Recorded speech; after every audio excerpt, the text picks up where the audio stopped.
Hello guys, നമ്മളിപ്പോൾ എത്തിയിരിക്കുന്നത് മലമ്പുഴയിലെ അക്വേറിയത്തിലാണ്. ഇവിടെ പ്രവേശന ഫീസ് കുട്ടികൾക്ക് 20 രൂപയും മുതിർന്നവർക്ക് 30 രൂപയാണ് കേട്ടോ. ഇവിടെ ആദ്യം തന്നെ മത്സ്യകന്യകയുടെയും വലിയൊരു മീനിൻ്റെയും പ്രതിമ കാണാം. അങ്ങനെ ഞങ്ങൾ എല്ലാവരും കൂടെ ഉള്ളിലോട്ട് കയറണം കേട്ടോ. അപ്പം തന്നെ കറണ്ടും പോയി. ഞങ്ങൾ നല്ല ഐശ്വര്യമുള്ളവരാണെന്ന് ഞങ്ങൾക്കിപ്പോൾ മനസ്സിലായില്ലേ. കറണ്ട് വന്ന ശേഷം ഞങ്ങൾ അക്വേറിയത്തിൻ്റെ അടുത്തേക്ക് നടന്നു. ഓരോരോ വെറൈറ്റി മീനുകളാണ് ഇവിടെ.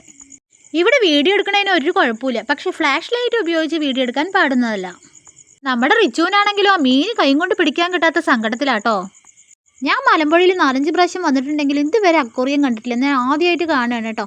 TV-യിലും ഫോണിലൊക്കെ കുറേ മീനുകളൊക്കെ കണ്ടിട്ടുണ്ടെങ്കിലും നേരിട്ട് കാണുന്നത് ആദ്യമായിട്ടാണ്. നമ്മുടെ പൊടിസെറ്റുകൾ ഇവിടെ തിമിർത്താടാണ് കേട്ടോ. ഇവിടെ മീനിൻ്റെ പേരുകളൊക്കെ ഇംഗ്ലീഷിലും മലയാളത്തിലൊക്കെ എഴുതി വെച്ചിട്ടുണ്ട് കേട്ടോ. ഞാൻ തപ്പിപ്പിടിച്ച് വായിച്ച് വരുമ്പോഴേക്കും നേരം വിളിക്കും. അതുകൊണ്ട് ഞാൻ വായിക്കാനൊന്നും പോയില്ല.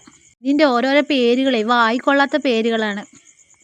ഞാൻ ഓരോരോ മീനുകളെയൊക്കെ കണ്ടിട്ട് അന്തം വിട്ട പെരിച്ചാഴിയെ പോലെ ഇങ്ങനെ നിൽക്കുകയാണ് കേട്ടോ. കുട്ടികൾക്കൊക്കെ ഭയങ്കര സന്തോഷത്തിലാണ് കേട്ടോ. അവരെന്തൊക്കെ കാട്ടണമെന്ന് അവർക്കേ അറിയില്ല. ഞാൻ ആദ്യമായിട്ടാണ് കേട്ടോ ജീവനോടെ ഇത്രയും മീനുകളൊക്കെ കാണുന്നത്. നിങ്ങളിതുവരെ എൻ്റെ ചാനൽ സബ്സ്ക്രൈബ് ചെയ്തിട്ടില്ലെങ്കിൽ ഉടൻ തന്നെ സബ്സ്ക്രൈബ് ചെയ്യണേ. വെക്കേഷൻ കഴിഞ്ഞാൽ ഇവിടെ തിരക്ക് കുറവാണ് കേട്ടോ. അതുകൊണ്ട് ഞങ്ങൾക്ക് നന്നായിട്ട് ആസ്വദിക്കാൻ പറ്റിയല്ല. ഇത് ഡാമിൻ്റെ ഒരു മോഡലാണ് ഇവിടെ. അപ്പോൾ നമ്മുടെ ഇന്നത്തെ വീഡിയോ ഇത്രയേ ഉള്ളൂ. അടുത്ത വീഡിയോ ആയിട്ട് വരാം. ബൈ.